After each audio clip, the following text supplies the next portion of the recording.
What's up, world? It's Coach Banta, Ryan Banta, back at you guys again on Monday night, discussing Tuesday's workouts. As you can see here, this is our tempo day. A number of different drills and warm ups we're going to discuss today on our tempo. I know that this goes against a lot of the Feed the Cats philosophy, but the reason why we run reps of 200 with incomplete recovery at 85% is that we're trying to build up the body's ability to tolerate the poison of lactic acid or hydrogen ion build up in the muscles and giving us the ability to tolerate that and clear that waste better. And you can do that over time and improve that. So that's obviously very, very useful for athletes who are running the 400, the 300 hurdles, the 800, basically any race where you guys have to, tolerate waste. So that's going to be the key workout for our sprinters for the day. I'm going to show you some of the drills and activities and stuff for our distance runners. Again, we're talking about these workouts in respects to staying at home and working out on your own. So if you were to do some of these workouts, we're talking about doing these stuff in parks or in your neighborhood or in your yard or on your street. All of this can be done there. If you're looking for our distance workouts, you can see we've got three different versions, which I didn't discuss previously. I have setups for reps for rookies and then advanced athletes, and the same thing for our distance runners. We break it down into three groups. It's basically our state group, which is our top group, which you'll see there 50 minutes, 28 out and 22 back in.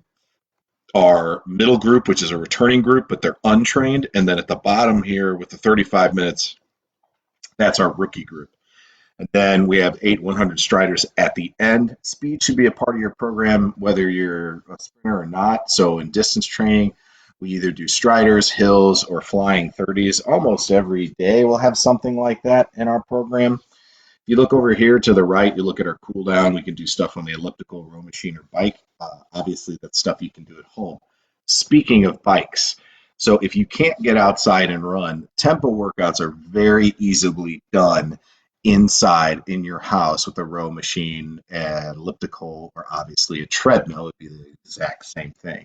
What I would say is with all three of those apparatuses, you'd want to go 20% longer for the row machine and the bike because you're not really under the same type of gravity. And then if you're running on a treadmill, I would say you'd want to go 10% longer. When we're looking at these efforts, again, the time to the left versus the time to the right, the time to the left is basically what the athlete's PR would be. The time to the right would be how long they would be running. So again, you would be running for this amount of time, whether you're on a track or not, at 85% effort and 2.5 minutes rest, which is incomplete, which we want to build up work. One of the things that Coach Carey used to talk about, who's a Hall of Fame coach in Missouri, used to talk about even pace doesn't mean even effort. As you go through these workouts, you will experience a little bit more stress as you build through. If this would be an early season workout, we might add in some other bodybuilding, but body weight exercises and strength exercises through our own body weight. I'm going to show you guys here momentarily our body weight workout. I'm also going to show you guys our dynamic warm up. Below, we've got plyometrics, and this is stuff that anybody can do in their house. These are all in place plyometric jumps. They don't require any, apparatuses per se or anything like that. So this is called the Kilimanjaro series, which I believe I picked up from Coach Path. Shout out to Dan Path. In star jump, basically you're jumping in the direction making a traditional star, a 180 to 360 degree jump. So you turn half or turn all the way around, depending on your ability. Speed skater is where you jump and flip side to side from one leg to another, like you're a speed skater, crossing over the leg behind you and then doing the opposite to the opposite side. Line hops are basically you're jumping side to side in a short, poppy distance, not very far. I would say you don't need any more than 8 inches up and then a foot to side to side. Dynamic step ups you can do on a step where you're hopping and pushing off the step and switching legs. And then single leg butt kicks for our more advanced athletes where you're literally hopping off of one leg and swinging that leg through and kicking the butt, which is really, really good for the triple jump. Down here below, if you're a jumper, you can also do jumps in your basement. These are all things you guys can do with the distance you have in your yard or in your basement down below. Again, doing 3 double leg hops, 3 standing triples, 3 double doubles, which is right, right, left, left. And then mini hops you can just do if you have mini hurdles or things you can jump over that are really short at home. Great. If not, again, those are just jumps that you would do a series of 6 jumps that are no more than 12 inches off the ground as you hop forward. And then we do have some sprint runs here for this. If you're breaking this down in terms of time, this would be somewhere about a 24-second run. This would be a 16-second run. And this would probably be somewhere around an 11-second run to finish your workout. For hurdlers, we're not going to be able to do hurdles. And even if we were, this is probably not something I feel comfortable explaining via video without, being in the presence of athletes. So for the dynamic warm-up, let's go with that so you guys can see that. And we'll try to get through this as best we can. So dynamic warm-up. So we start off with a lap just to warm up. I know people don't like to do that, but when we're talking about mechanoreceptors and warming up the tissue and getting the heart rate up and the blood pumping, I still believe in doing a little bit of that. When we get to the next lap, hold on guys, sorry. I apologize. When we get to the next lap here, we start by doing low skips and side skips. So we'll start with side skips, lateral jumping jacks, then we do low skips. And again, it doesn't have to be an A skip. The athlete second to the right is kind of how we now do it, which is just kind of like a frolic through the daisies, just to kind of warm up and activate the system. And then we sprint really hard when we get to that cone for 50 meters. And then after that 50 meters, we walk. Now, what's really interesting about this is that, athletes will get very used to doing this type of warm up and load. And again, when people see the amount of work that we do, they sometimes think that's too much. But remember, we're doing low skips, side skips, A skips. We're just putting it all together, in different variations. And we'll do quite a bit of that as we move forward. Now, these are our leg swing series. So the first thing that we do is we'll swing out side to side, and we usually do 15 reps each leg, each way. And again, we want the biggest range of motion that we can get. The athlete in the middle there in the blue is obviously the best example of this. She was a junior national qualifier on the Canadian team and made the Canadian Olympic trials. And then, believe it or not, the athlete left of her played football at Stanford and was a captain his senior year as an unscholarshiped walk-on, and then eventually earned his way into a scholarship. And then the athlete to the very, very, very far right is an All-American from Arkansas in the indoor 5,000 meters. So, this is really good stuff for all athletes. And you'll see there's various interpretations here that we have of our drills. The best version of this, again, is the one in the middle. If they have that range of motion where it's back and forth. So we've got our side to side and back and forth, and then you switch legs. One of the things you want to be careful of when you're doing this is first of all, we're not going to be doing this with a lot of people because of social distancing.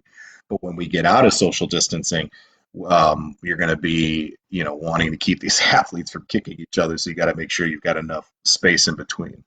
All right, so then this is our leg swing series 1, where we want to keep our shoulders flat to the ground and lift our leg up as far as we can and as long as we can to the hand. We don't want to alligator it.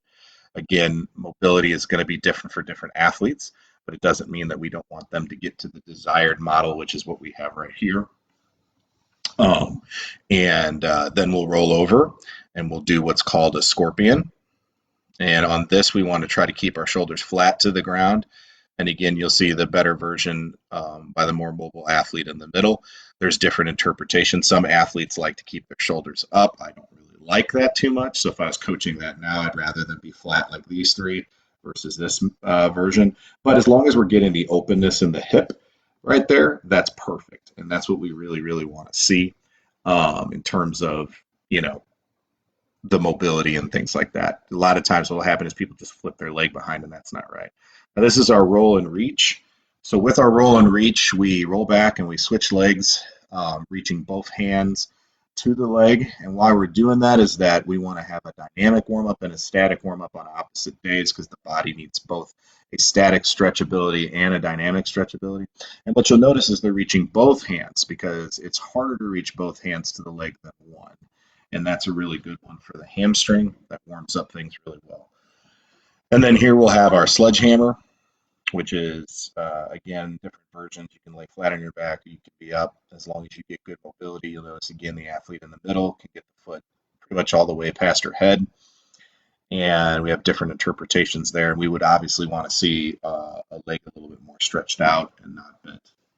And we do each one of these leg swings, 15 reps on each leg. So some of that is obviously at one time. You're doing both legs. In this situation with this particular drill, we're doing one at a time.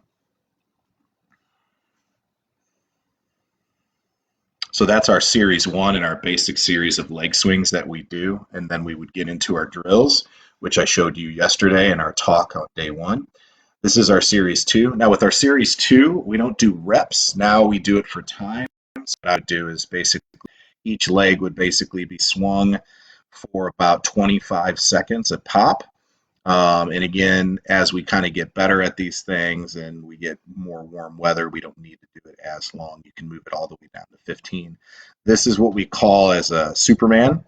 And you want to keep your back nice and flat and raise the hand straight up and then, keep your butt down. Obviously, then the far left, we're having a little bit more of a struggle for a guy who's really strong. This is our donkey kick. Again, we would do each rep of these, 15 reps off of each leg. Now, in between, what I typically do is I'll rest for as long as we go. So I go 1 to 1. So if we're going 25 seconds, I'll rest for 25 seconds. These are what we call heel flips. And again, a dynamic warm-up, kind of trying to be explosive and get the body ready for what we're going to do for the day. And then this is the Asafa Pal. Now, the key with the Asafa Pal as I've moved forward with this drill in more future context, because this is a pretty old video, is we want to keep our feet straight underneath us, underneath our belly button, so we don't jam up our toes. Now, the next one I'm going to show you guys on my page is the workout guys that you guys can do at home. So for my athletes at home that are like, what do? I don't have weight equipment. I don't have strength training apparatuses and things like that. So what I'm going to show you guys now is kind of a general strength workout that we can do at home. And again, this is something that anyone can do in the comfort of their house, even when we're practicing social distancing. And this will get you in relatively good shape and a good overall body strength. So this is mountain climber, and as you can see, we're wanting to drive the knees. This is alphabet speller, so what we're literally doing is spelling out the alphabet, and what I ask them to do is spell the alphabet in capital letters as big as they can. So they prop on one leg, and then I shout out A, B, C, D, E, and then they spell out all the letters. And again, it's kind of a nice rep because you only have a certain number of characters in the English language, so it fits up nicely. So this is what we'll do 3 things. So we'll run in place, we'll chop, we'll switch. This is a quick leg on a single leg. So standing in place. That actually gets really hard after doing it for about 30 seconds. Medicine ball. So if you have a medicine ball, you can toss side to side, drop, toss. Now you can also do that with just your hands going side to side without an apparatus. And then if you have a stability ball, you can do this, which is really good, locking your feet in and going all the way over the ball and stretching out over the back. And I want to pause this right here. These 2 exercises are 2 of the best exercises that you can do. We want to have a bridge in the back. This is really good for the hamstring and hamstring support and keeping athletes healthy. On this, I'd rather see her feet farther down on the ball and not so much on the shin. But this is also really good for core and hip strength. These 2 exercises fit nicely, and I like to do them back to back.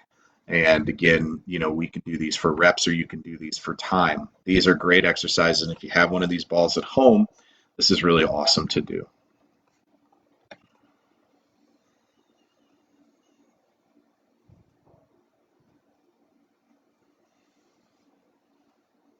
We're Not Worthies is one of my favorites. Okay, this is actually a very difficult action and position to get into. However, she's doing a great job, and this is really great for the lower back. and all of that. So again, kind of working the opposite side of the body, working the opposite end of the core. We're so used to doing crunches on our back and doing things on our back where we're going this direction with the head up this direction, but it's also nice to have something that's supportive on the opposite side as well.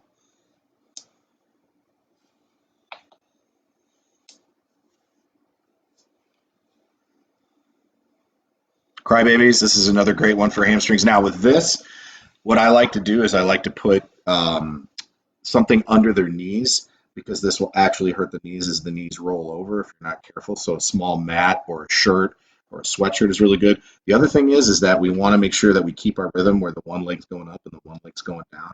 We also don't want to, sorry about that, guys. We don't want to hit our toes off the ground as well. So we want to avoid smashing our toes is another thing and I think you got to be paying attention to. But this is really good, and man, oh man, this burns after a short period of time of doing it.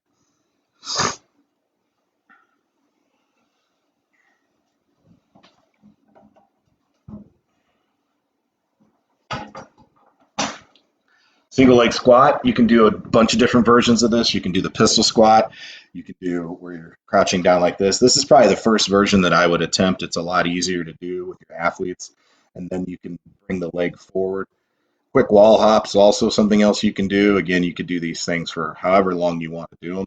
These are great things to do. I wouldn't do this every day. I would try to do this every other day if you're at home, kind of stuck without stuff to do. Walking, quick knee lunges, you'll notice we pull that foot up to the butt and over the knee. We don't let the foot come through low, and we try to do this quickly and explosively.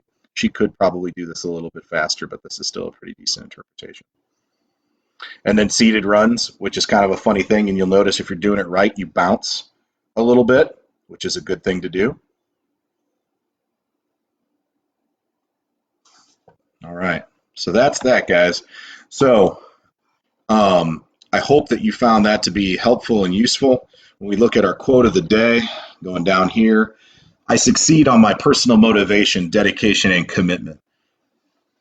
My mindset is I am not out there training, someone else is, Lynn Jennings. So obviously with the situations that we have going on in the world and things that we have going on, it can be tough, but it's important for your body to still be moving. It's important for your body to still be active. It's good for your mental health. It's something that we all need to be doing.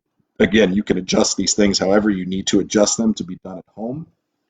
Again, most of this stuff can be done in compact areas and smaller spaces, or on a sidewalk or on a street, and does not have to be done, on a track. Additionally, if you don't feel comfortable doing that, a workout like this can be done on aerobic equipment, and so can this as well. We would just change the pace, so you would start out slow for the first half and then really dial it up on the second half of the workout for the same duration of time, adding, again, 10% if it's on the treadmill and 20% if it's on the bike or the row machine. I hope you guys found this helpful. If you got any questions or thoughts or anything like that or comments below, please, please, please let me know, and feel free to share this out to anybody you want to. Thanks, guys.